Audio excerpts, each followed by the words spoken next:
কামড় দিছে, বিচ্ছু কামড় দিছে। আচ্ছা কত দিকে নবী কি আমাদের নবী নাকি কুল কায়নাতের নবী? কথা কন না কেন? নবী তো শুধু আমাদের নবী না,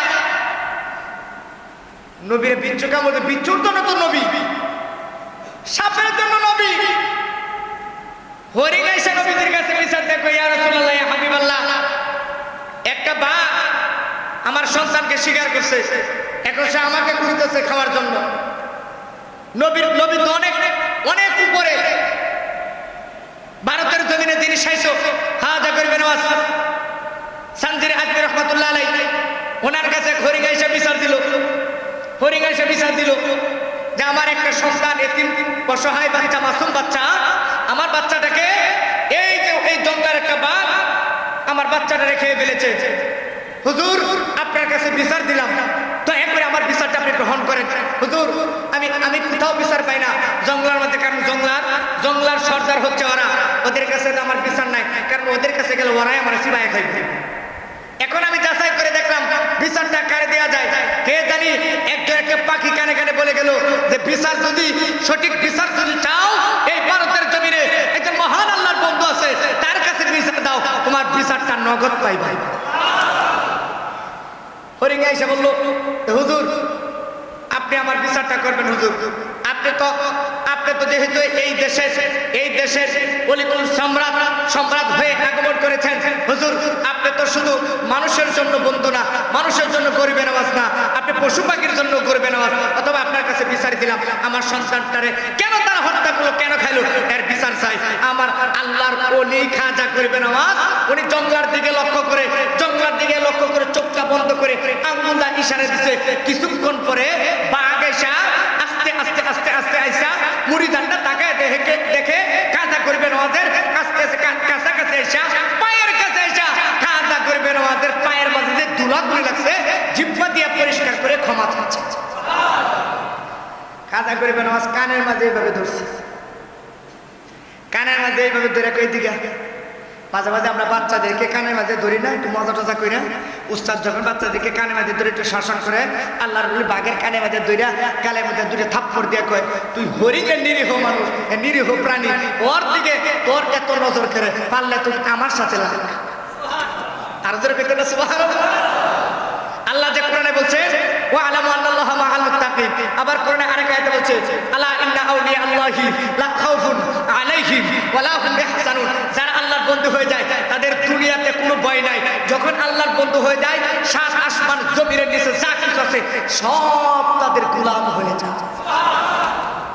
কিন্তু আমরা অর্জন করতে পারলাম না, আমরা অর্জন করছি হিংসার অহংকার দিয়ে, ঠিক কিনা? হিংসার অহংকার দিয়া। ওলি হতে চাইলে বাবা মুফতি হওয়া লাগে না, আলেম হওয়া লাগে না, হাফেজ হওয়া লাগে না। ওলি হওয়ার মধ্যে সর্বপ্রথম তিনটা গুণ লাগে। কয়টা গুণ?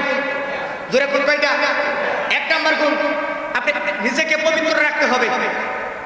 হারাম, মিথ্যা কথা, হারাম খাওয়া, মানুষের সমালোচনা করা, গীবত করা, অহংকারী করা, এসব থেকে সর্বপ্রথম নিজেকে পবিত্র রাখতে হবে। চোখকে হেফাজত রাখতে হবে।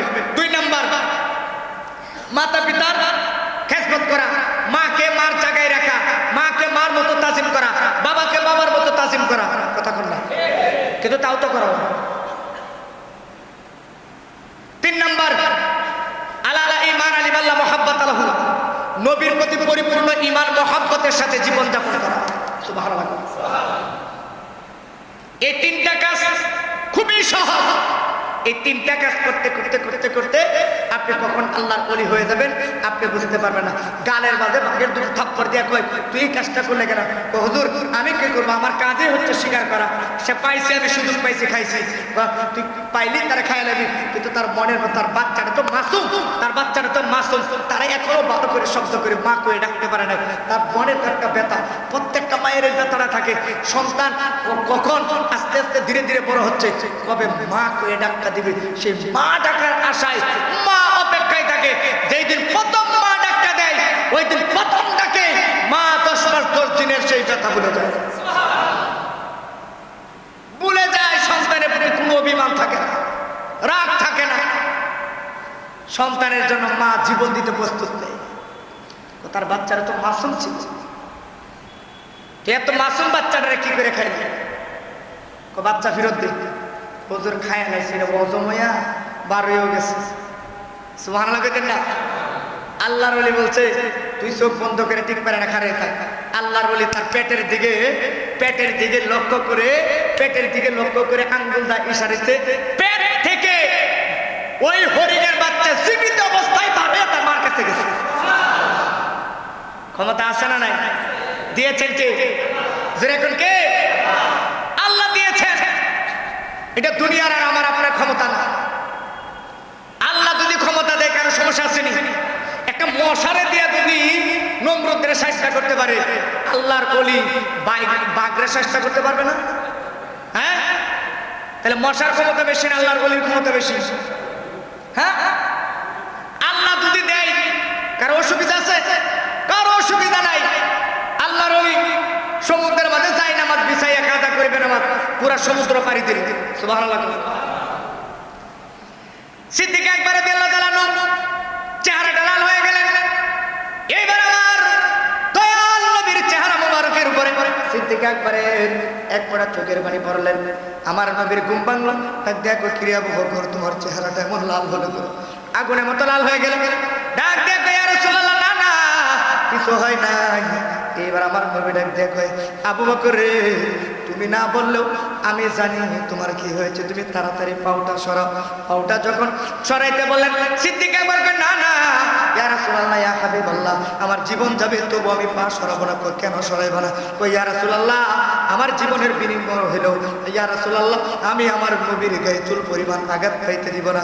আমার নবী মুস্কে হাসি দিয়ে কই, ও আবু বকর রে, যে সাপটা বারবার আসার জন্য তোমার সবল মারছে, এই সাপটা সাধারণ সাপ না, এই সাপটা আমি নবীর একজন আসে, আমি নবীর একজন আসে, আমি নবীর একজন আসে। এ আবু বকর পাউটা সরাই দাও। পাউটা সরাইলেন। সাপটা আইসা সিদ্দিক আকবরের দিকে নত হয়ে কয়, ও আবু বকর, আপনি আমারে ক্ষমা করে দেন, ক্ষমা করে দেন। আমার নবী সিদ্দিক আকবরের চেহারাটা বিশাল হয়ে গেছে। নবীজির থুতু মোবারক আমার দয়াল নবী বলেন, আবু বকর তোমার পায়ের কাছে থুতু মোবারক লাগায় দাও। সিদ্দিক আকবর কয়, ইয়া রাসূলুল্লাহ, না না না, ও দয়াল নবী, মায়ের নবী, আপনার থুতু মোবারক আমার পায়ে লাগতে পারে না, কারণ এই থুতু মোবারক ও মেশকে আম্বরের চাইতে সুগন্ধি বেশি।